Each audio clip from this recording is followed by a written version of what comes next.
Well, good evening, everybody. I do recognise quite a number of faces, so I think many of you were here yesterday. So you're suckers for punishment. Thanks for coming back again, and for those that weren't here yesterday, thanks for coming for the first time this evening. So I don't know if Father's listening, he's already switched off, but he's got a very good conversation going on there, so that's fine. I haven't got a watch, because I forgot to bring one. No, I don't. I've got a phone. I don't want to use the phone. I'm going to keep going like that all the time, and I hate phones. No, but all I'm going to say, if I'm going beyond about 40 minutes, start coughing ostentatiously, okay? Because I want to speak for about 45 to 50 minutes max to make sure we have sufficient time for Q&A. About 40 minutes, I know I need to be wrapping up. So I don't know if you heard that, Father. So cough ostentatiously at about 40 minutes, okay? And I'll know that my time is almost up. Okay, the evangelizing power of beauty is our topic this evening. And the first thing I want to speak about evangelization. Because evangelization and evangelizing is not an option for Catholics, for any of us. It's a commandment. Because we are commanded by our Lord, the two great commandments of Jesus Christ, to love the Lord our God and to love our neighbor. The way that we love our neighbor is to bring him or her to the love of our God. So we cannot get to heaven without loving our neighbor. It's impossible. So therefore, we are called to love. We're called to love our neighbor, and that means we need to bring the loving light and loving life of our Lord Jesus Christ into the life of those into whom we come into contact. So therefore, evangelizing is essential. It's not an optional extra, not something we do in our spare time, not something we do as a hobby or something we leave to others. Now, there are three ways of evangelizing. We can evangelize through the power of the good, through the power of the true, and through the power of the beautiful. So I want to say something about the good, the true, and the beautiful, first of all. The Catholic Church has always taught that there's an indissoluble union, an indissoluble marriage between fides et ratio, between faith and reason. You cannot divorce these two. We are not called to believe in an irrational God. We're not called to have faith in something which is rationally nonsense. And we'll talk about that a bit more as we go on.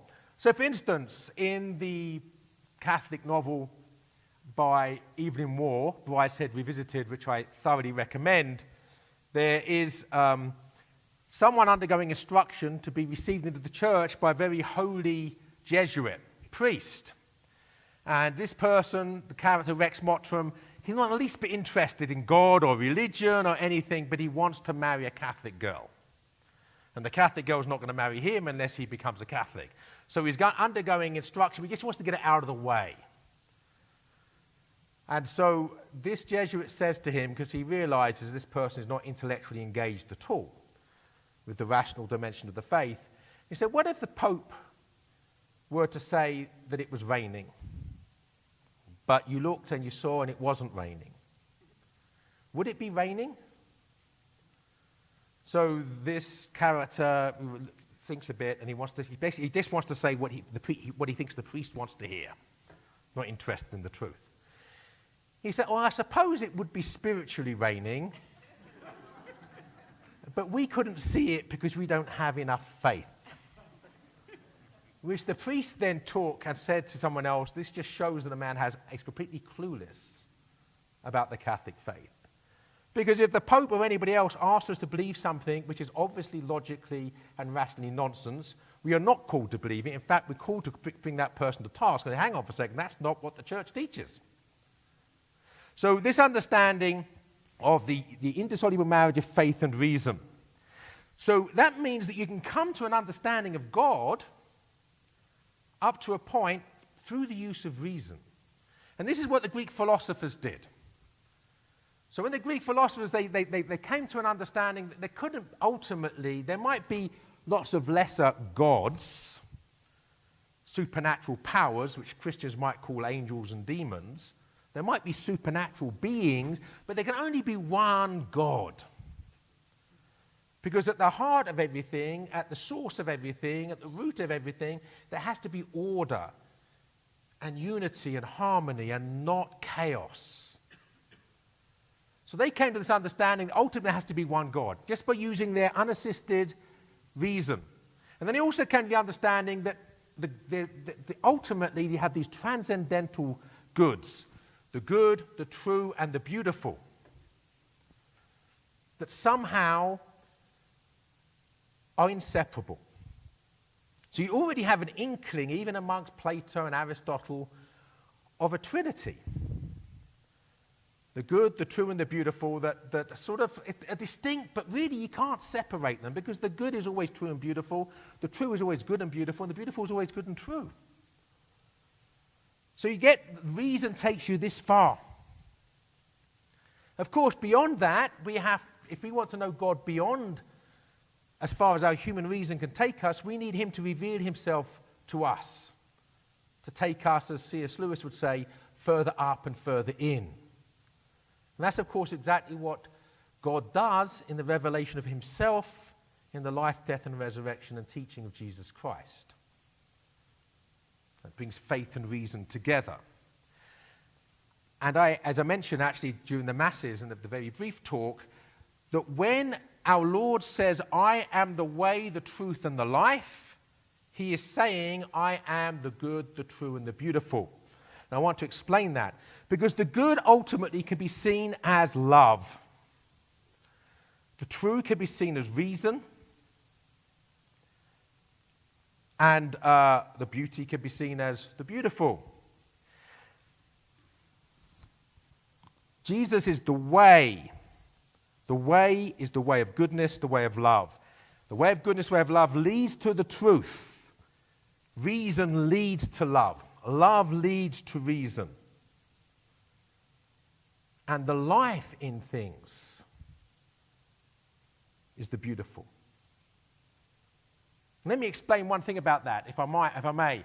In many respects, in the most important respect, each of us in this church this evening is bigger than the sun. And the reason for that is that the sun does not know it exists. The sun does not know that we are here. We can measure how far the sun is from us and how long it takes light to reach us. We can write poems about the sun. The sun can do none of that. The sun basically is just a very big piece, it's gas, but I mean it's a very big piece of mineral. So the life in something is the ability to see it. So it can come alive through the perception of it. I am the way, the truth, and the life, says the Lord. Love, reason, and beauty. Now, we've got this triune thing going on here. Because when Christ says, I am the way, the truth, and the life, he's saying, I am the good, the true, and the beautiful, there's also a reflection of something which is Trinitarian here. Of course, Christ isn't the Trinity, but insofar as he's God, he manifests the Trinity. The way, the truth, and the life is a manifestation of the Trinity. Now, if I were an atheist, and I tell you what, I'm going to become one by taking this poison magical potion here.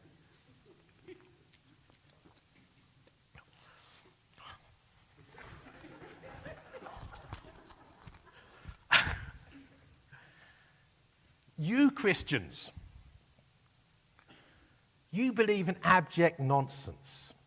You believe in things that even a 2-year-old knows is nonsense. A 2-year-old knows that 3 and 1 aren't the same thing. That 3 is not 1. The whole idea of a Trinity, that a oneness of 3 is just nonsense. You don't believe in something just rational. You don't believe in faith and reason. You're hypocrites. You speak nonsense. This one, I think, is the antidote. Hang on a second. You're going to take so much diabolism in one moment.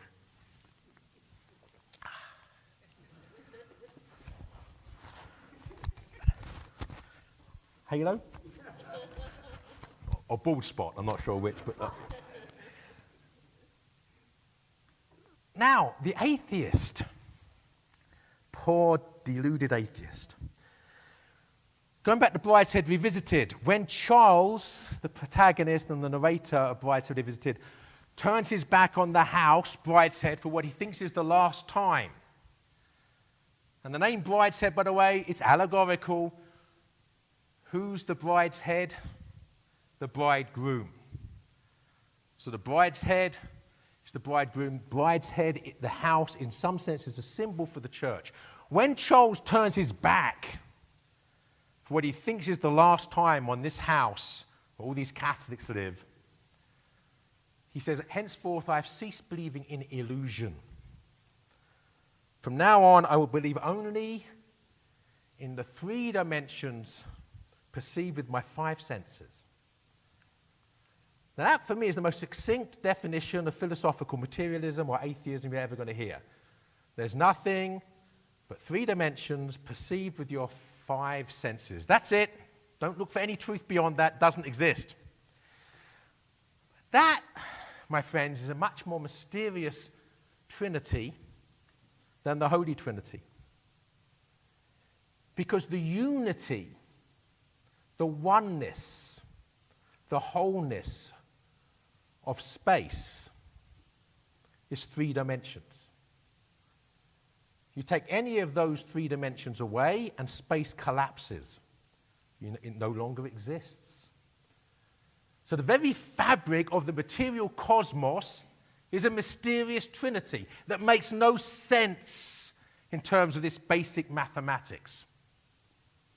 It's a mystery, but it's a reality, and you can prove it geometrically. And there's another dimension. The materialists they don't know what it is because it's a mystery, but they will accept that it exists because you can't really not do it. And that's that other thing that space within the material cosmos, space exists within time. Time is also a mysterious trinity. You cannot comprehend time without an understanding of past, present, and future. You take any of those away and time collapses. So the very fabric of the material cosmos and the very thing through which the material cosmos moves, time, are 2 mysterious trinities that make no sense according to human reason.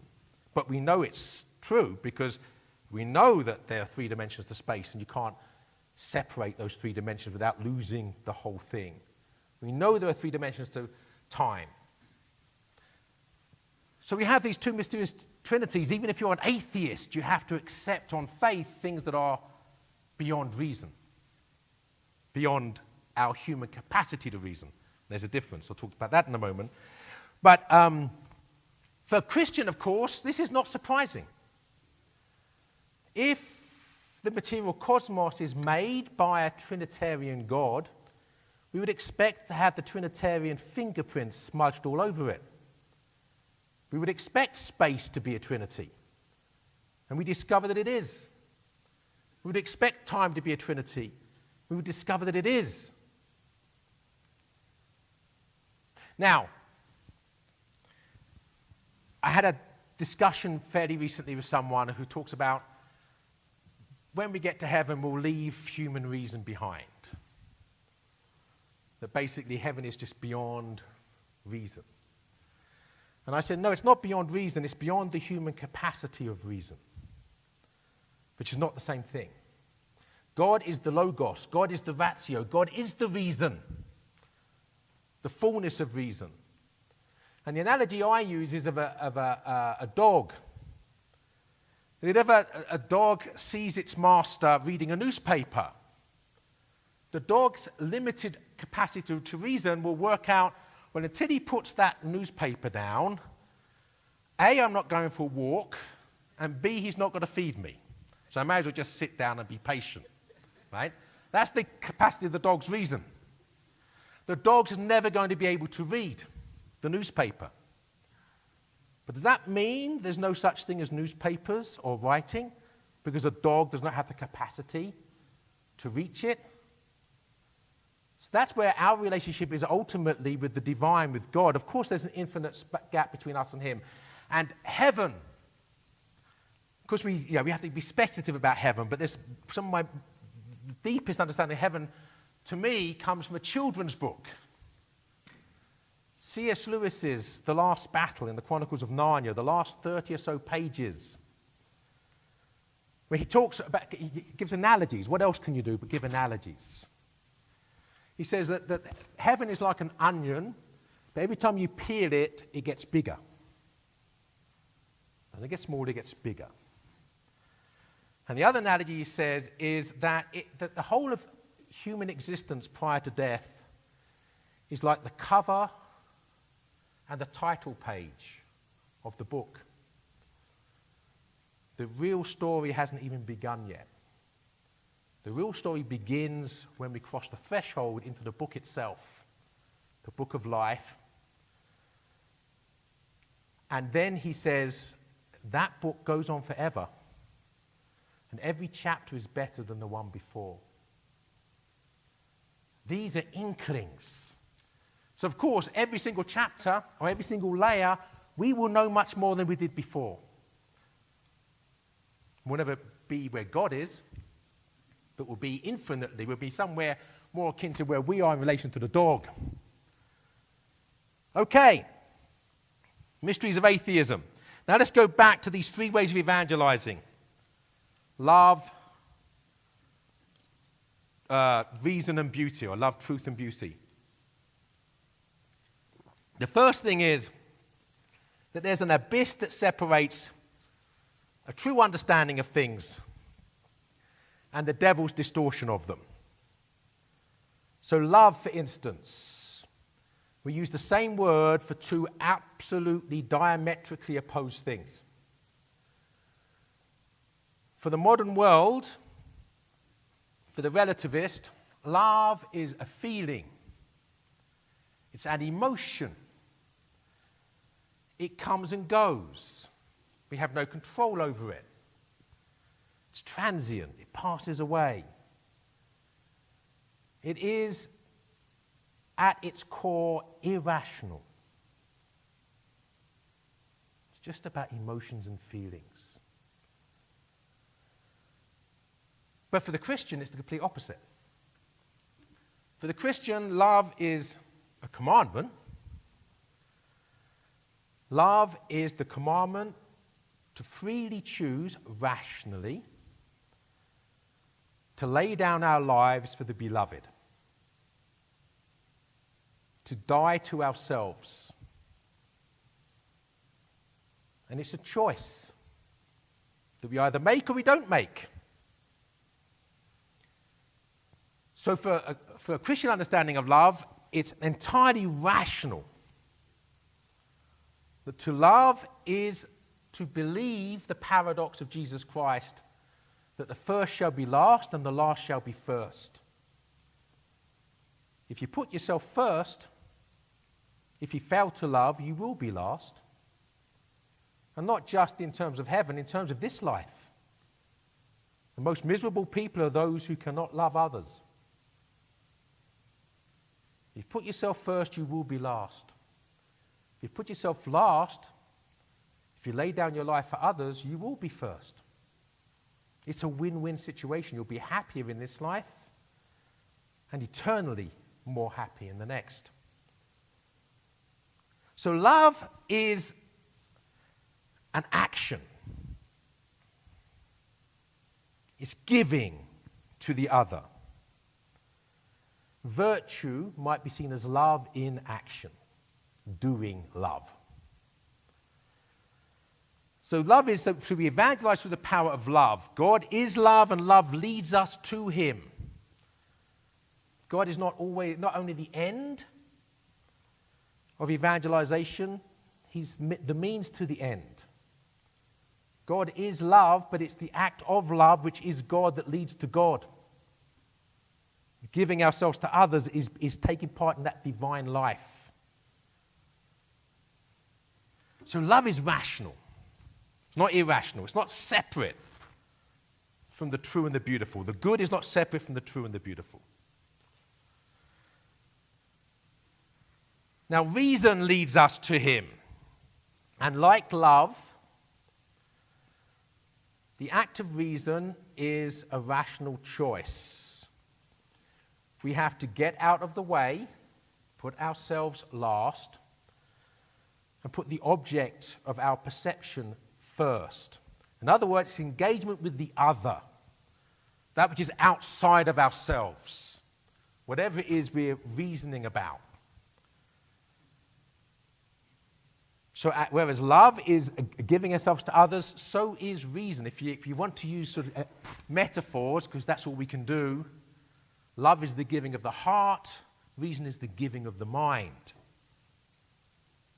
But relativism, which doesn't understand that the truth is not something in here, but something out there, doesn't understand the difference between something which is true and something which I think is true, which is an opinion. If we don't know the difference between a fact and an opinion, we're not able to reason. We have to put our opinions to the test by engaging with that which is outside of our own prejudices. Jane Austen is a great philosopher when she connects pride and prejudice, because pride always leads to prejudice. Because you're not seeing things as they are, you're seeing them as you want them to be. And that distorts your vision. So the various manifestations are coming to God through reason. In the broadest sense of the word, scientia. The word from Latin means knowledge. And in C.S. Lewis's book, The Pilgrim's Regress, which is sort of an allegorical autobiography of Lewis's conversion to Christianity, the character of John, who's the everyman figure, or the C.S. Lewis figure in it, is saved from a monster called the Spirit of the Age.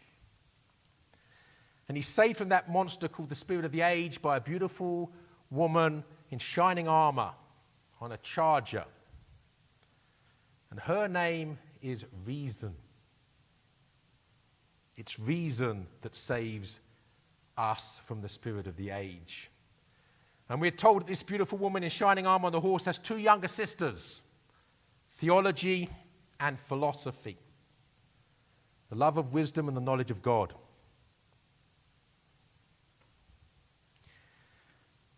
So that's why, in a full understanding of the word, I'll talk about this more tomorrow, the sciences are not just the physical sciences. Scientia is knowledge. There are all sorts of sciences. That's why the medievals called theology the queen of the sciences. There are all different paths of knowledge to truth, of which the physical sciences are only one.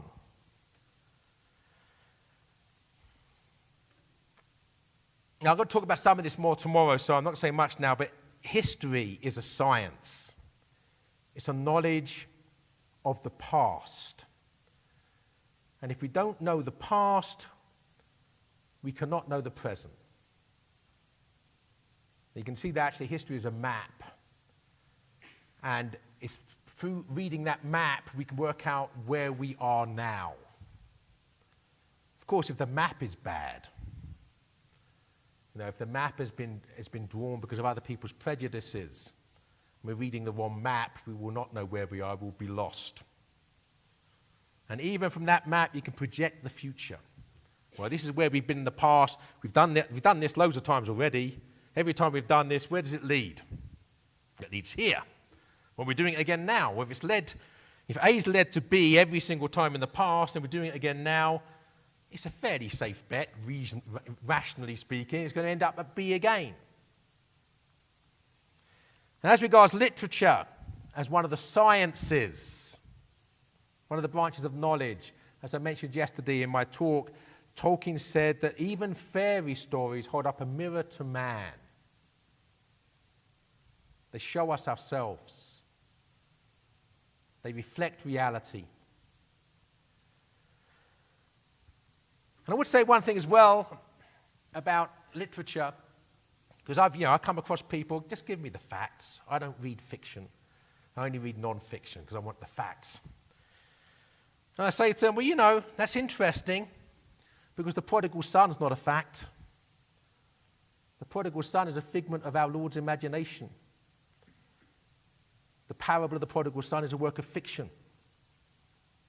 The prodigal son never existed. Nor did his father, nor did his envious brother, nor did the servants, nor did the pigs. It's a work of fiction. Does that mean it's not true? In actual fact, this is the power of literature at its best when Christ tells these stories, because the prodigal son, who never existed as a fact, as a person in history, who really walked around in the three dimensions of space and time, that person's more real than we are. Because every time we've heard that story, any of us, for 2,000 years, we don't say the prodigal son is like us. We say we are like the prodigal son. The prodigal son is the archetype of which we are types. That's the power of storytelling. And if you want to know how that is the case, then look at how does God reveal himself to us most deeply, apart from the stories that Christ himself teaches us? In the story, who is Jesus Christ? God reveals himself to us through what a Hollywood movie has once called the greatest story ever told. Through God himself becoming man, showing us himself in the flesh, teaching us through his life, death, and resurrection what it is to be fully human. To be fully human is to be like Jesus Christ. And we can never know that unless he shows himself to us in a story. His story, which is his story.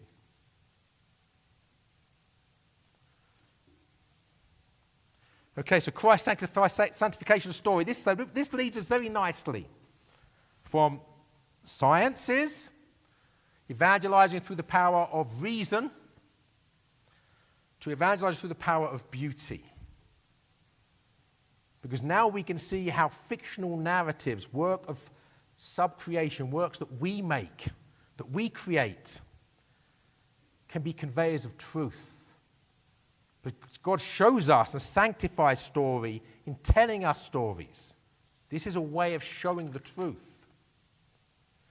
So beauty, evangelize through the power of beauty. Beauty is experience of the order and harmony of the other. It's seeing in something else the presence of the order and harmony, which, if you like, is and seeing that as the fabric of the cosmos. As Jeremiah Hopkins says, the world is charged with the grandeur of God. It will shine out.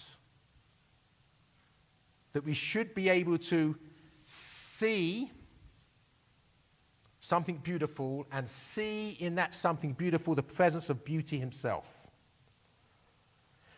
Now, one of the problems, particularly in education, I'll probably talk about this tomorrow as well, is that we sometimes think, okay, the good, the true, and the beautiful, I get it, I understand. Now, the good, love, virtue, yep, absolutely essential.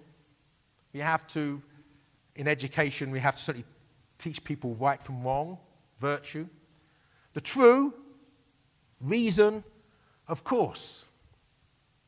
But beauty, yeah, if there's time. It's like it's a trailer that you can hitch on if you're not in a hurry. As soon as you're in a hurry, you unhitch it so you can move on a bit more quickly. And then we have an approach to life or an approach to education, which is all about goodness and truth. But where's the beauty? Now, I'll say some more about that in a moment, but I'll just summarize where we are. So to evangelize through the power of love is what we might call the apologetics of virtue. It's the most powerful way of bringing people to Christ. All you have to do if you want to bring people to Christ is to become a saint. It's so easy. I became a saint last Tuesday. Now, of course, it's not easy. It's a life's work. Becoming a saint is becoming more like Jesus Christ. And it's a life's work. But the more we succeed by the grace of God in becoming more like Jesus Christ, the more we are a light in the world to others. Saints are the most powerful evangelizers, which is why working on becoming saints is crucial not just for our souls, but for the souls of our neighbors. Reason, the apologetics of scientia, bringing people to the truth through the power of reason.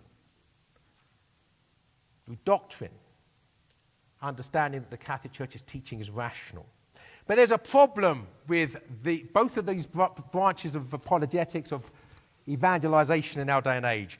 Because love, as I've said, in the modern world you talk about love and you're just going like this. You're not actually connecting at all. Because love in our relativistic world is narcissism. Love is about me. Love is about my feelings. You need to love me. It's not about me loving you. I might love you if you love me first. And as long as it feels good, I'll continue to love you, as long as I'm getting something out of it. When I don't have that feeling anymore, I'm going to look for it somewhere else. It's the absolute opposite of a Christian understanding of love. Instead of sacrificing ourselves on the altar of the other, the altar of the beloved, we sacrifice others on the altar we erect to ourselves. It's satanic. It's diabolical. This is the relativistic understanding of love. So it's very difficult to talk about love in our culture. Because they've got to at least have enough patience to step out of their narcissism and, no, love's not that, what you think it is, something else. You've got to get them there first. But to reiterate, that's talking about love. Being a lover, being a saint, speaks for itself. And it shows that this sort of love is very different from the sort of love that I'm experiencing. So but there's a problem because of narcissism with even the language of love. Reason. You try to talk to a relativist about objectivity. No, truth is not something which is out there, it's something which is in here. Truth is in the eye of the beholder.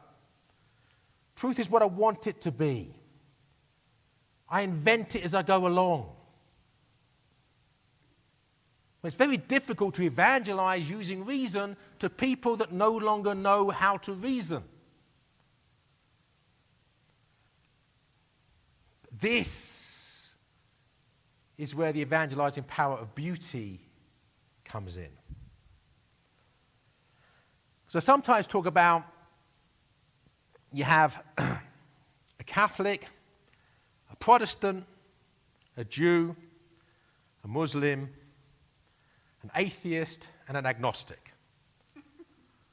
Yeah, so you already think it's a joke, right? You're going to think they walk into a bar, right? They're going to walk into a bar.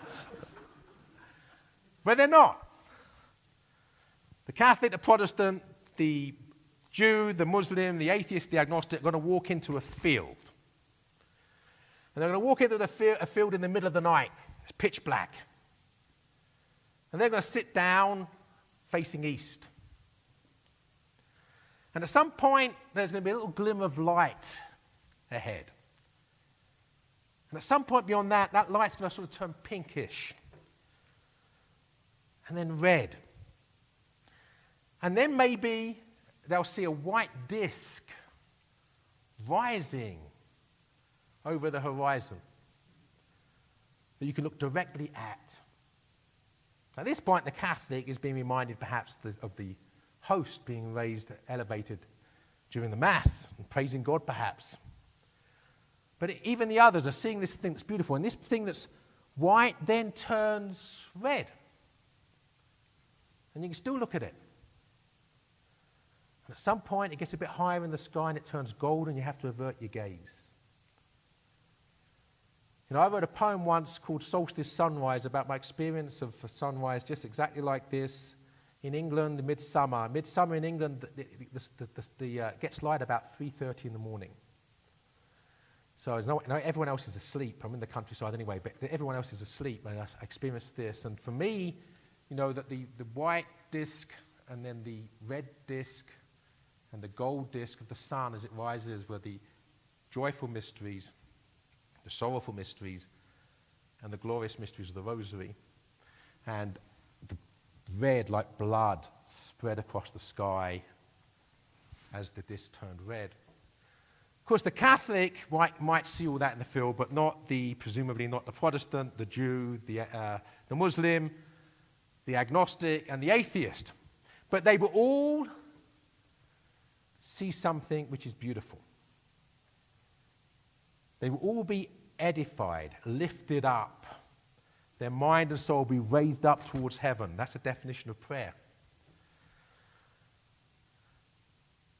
That's the power of beauty, to speak across these philosophical divides that confuse people. But now we'll do the joke, a variation on the joke. Catholic, Protestant, Jew, Muslim, atheist, agnostic, and Gollum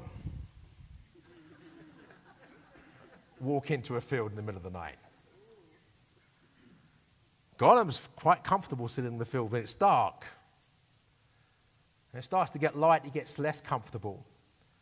And as soon as he sees the first sign of that white thing sticking up over the edge of the horizon, he scampers for cover.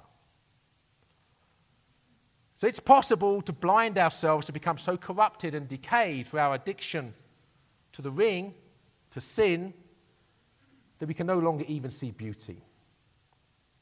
We cannot love, we cannot reason, and we cannot see beauty. We're in trouble at this point.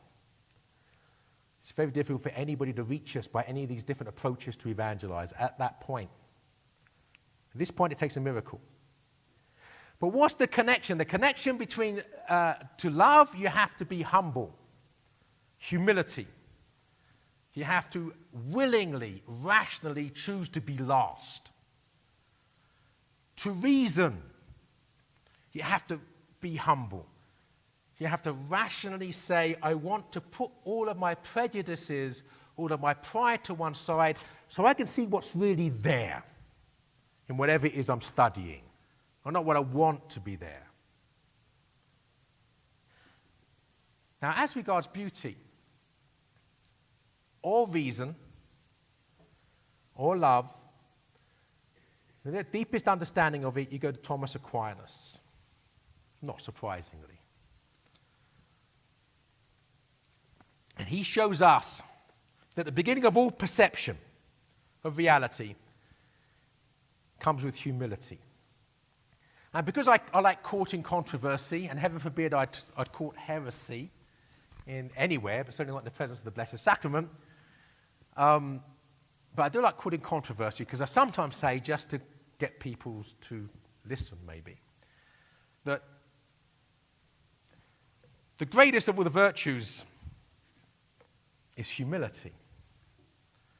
Now, you know Scripture, you're saying, hang on for a second. St. Paul tells us the greatest of all the virtues is love. All right, well, now hold on for a second. Remember, right, that the good, the true, and the beautiful are one. What's the first and the worst of sins? Pride. What's a rational, doctrinal definition of pride? Well, St. Augustine tells us that evil does not have an existence. It's a privation. It's the absence of the good. That's why Tolkien talks about the shadow for evil. It's the absence of the light. So the perfect definition of pride is the absence of humility. So the first and the worst of sins is the absence of humility. Love is impossible without humility.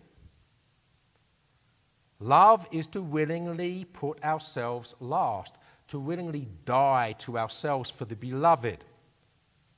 They can't be separated. So really it's to talk about that's wrong. No, they're the same thing. Love is an act of humility. So Thomas Aquinas says basically all perception begins with humility. All perception. And certainly you can't love something until you can perceive it. All perception begins with humility. It said if you have humility, you will have the fruit of humility, which is gratitude. If you have gratitude, your eyes will be opened in wonder. If your eyes are opened in wonder, you'll be led to contemplation. And it's only when you're led to contemplation that you can experience, in Latin, dilatatio, dilation, the opening of the mind and the heart into the fullness of reality. So you have this fivefold process, if you like, of becoming real. First of all, you have to get out of the way. Humility. Then you have that sense of gratitude. Eyes wide open in wonder. Contemplation. Dilation. Take that away. And that's what the Catholic, the Protestant, the Muslim, the Jew, the atheist, the agnostic experience when they see that sunrise. Insofar as they have humility and a sense of gratitude, they will see what they see with wonder. They would move to contemplation, and their hearts and minds will open into a more full understanding of the goodness of the grandeur of God shining forth. Gollum won't get that. Why? Because he lacks humility. So let's take the thing in reverse. You have no humility, you have pride. If you have pride, you have no sense of gratitude. You'll be cynical. If you have no sense of gratitude, your eyes will not be open in wonder, they'll be closed shut to all that's good, true, and beautiful. If your eyes are shut, you will never be moved to contemplation. You'll probably live in a world where all you want is instant gratification of desire, which is the path to misery. And no dilation of the soul, just a shriveling of the soul, a Gollumizing of ourselves. All right. So how humility is the path to love, reason, and beauty. Now let's look at beauty in terms of creation. God as the poet. So we mentioned the Lord of the Rings, how Middle-earth is created by the one God as the great music, as a symphony. In the Chronicles of Narnia, Aslan sings Narnia into being. Narnia is a song. God is the creator, he's the artist, he's the poet. That the cosmos is not just physical matter.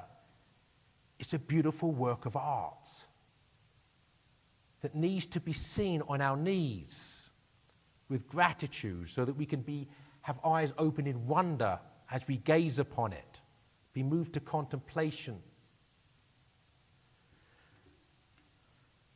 What about human creativity?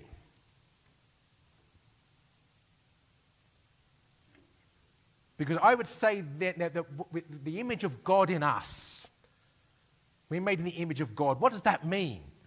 Well, one way we can find out what that means is by certain things about us that we don't share with the rest of the creatures. And we come back to where we are. The good, the true, and the beautiful. Love, reason, and beauty. That we can rationally, freely choose to lay down our lives for another person. The act of love is something which is the image of God in us. We can reason. We can work out how far the sun is. We can work out how long it takes the light to get here from the sun. So we can reason. God is the logos. God is the ratio. God is reason. God is love. God is also the artist, the creator. So therefore, creativity in us is part of that imago Dei. As Tolkien says, we make by the law by which we are made. We are made to be creators because we are made in the image of God. Now I'm going to explain this to you by another story. It doesn't involve the atheist and the Jew. It involves just one single thing. Once upon a time, because that's the way all good stories start, right? Once upon a time, there was a piece of rock. And it was a really beautiful piece of rock. But for millions of years, no one had ever seen it. Because this beautiful piece of rock lived under the ground. Then, one day someone came and dug the rock up. And now people could see it. One or two people said, that's actually a very beautiful rock. Those with eyes to see. But then someone came along who had better eyes, said, that's not a beautiful rock. That is the beautiful rock. And this person takes that rock away. And he does things with that rock. And to this day, if you go to Rome, and you go to St. Peter's Basilica in Rome, and as you go through the main entrance and you look immediately to the first side altar, on the right, you'll see Michelangelo's Pieta, with the Mother of Christ cradling her dead son in her arms. That's what Michelangelo did to that piece of rock. I would say, again, caught in controversy, this shows that we can actually improve upon God's creation. By the power he's given us to do it, of course. Because Tolkien talks about a hierarchy of creative value. That's my label for it. If you're looking for hierarchy of value, Tolkien, you probably won't find it. That's my label for it. But he talks about this hierarchy of creative value. So at the top is the creator, is God. Below that is creation. Those things made directly by God, ex nihilo, from nothing, like the rock. Below that you have what Tolkien calls subcreation. Only God can create, making something from nothing. We subcreate because we make things from other things that already exist. Because we can't make things from nothing. So a landscape artist will take an easel, a canvas, paintbrushes, watercolors or oils, his hands, his eyes, trees, landscape, cows, a building. All those things already exist and will make something new from it. Subcreate a beautiful painting. Tolkien says there are two types of subcreation. There's subcreation for the use of man, which we might call technology, and subcreation to the glory of God, which is true art. And the hierarchy is therefore creator, creation, subcreation to the glory of God, art, subcreation for the use of man, technology, at the bottom of the hierarchy. Now, I was giving a talk once in Lisbon in Portugal. I can't remember what the topic of the talk was, but this hierarchy of creative value came up. Now, I talked about it, creator, creation, subcreation of the glory of God, subcreation for the use of man. And as I said that, everybody in the audience started sniggering and laughing, nudging each other. Now, when you're giving a talk, there's two things you don't want to happen. Now, one is you tell a joke and no one laughs, right? That's never good, right? The other is you don't tell a joke and everyone laughs. So I said this, I wasn't really aware I said anything funny, and what's so funny? And they said, well, you have this hierarchy, right? Creator, creation, subcreation of the glory of God, art, and subcreation of the use of man, technology. This is an engineering school. So I basically relegated all of them to the bottom of the heap, right? So I said, but this is a hierarchy of goods. I said, thanks be to God, we're all wearing clothes at the moment. Thanks be to God, there's a roof over our head. Thanks be to God, what time of year it was, we have heating or air conditioning. There's a hierarchy of goods. But obviously, using the gifts we've given to the glory of God is higher than merely utilitarian use of it, even though both are necessary. So very briefly, to play devil's advocate again, I'm not going to take the potion. I'll take this one because it's better for me. What about bad art? Says our devil's advocate. What about all that evil art out there that's leading people astray? If this creativity is so good, why is so much of it so evil? Good question. And the answer is that God gives us gifts, talents, maybe 1, maybe 2, maybe 5. And he expects us to use them well. He doesn't make us use them in a particular way because he loves us. Love means you can't separate love from freedom of choice. If love is to freely choose to lay down your life for another, you have to be freely choose to do it. Free to choose to do it. Or not. Because obviously once you're free to choose, you're also free to choose not to. So this is true of all of his gifts. So including the gift of creativity. Take, for instance, the gift of life. If God removed the gift of life the first time any of us sinned, I'd be the only one here.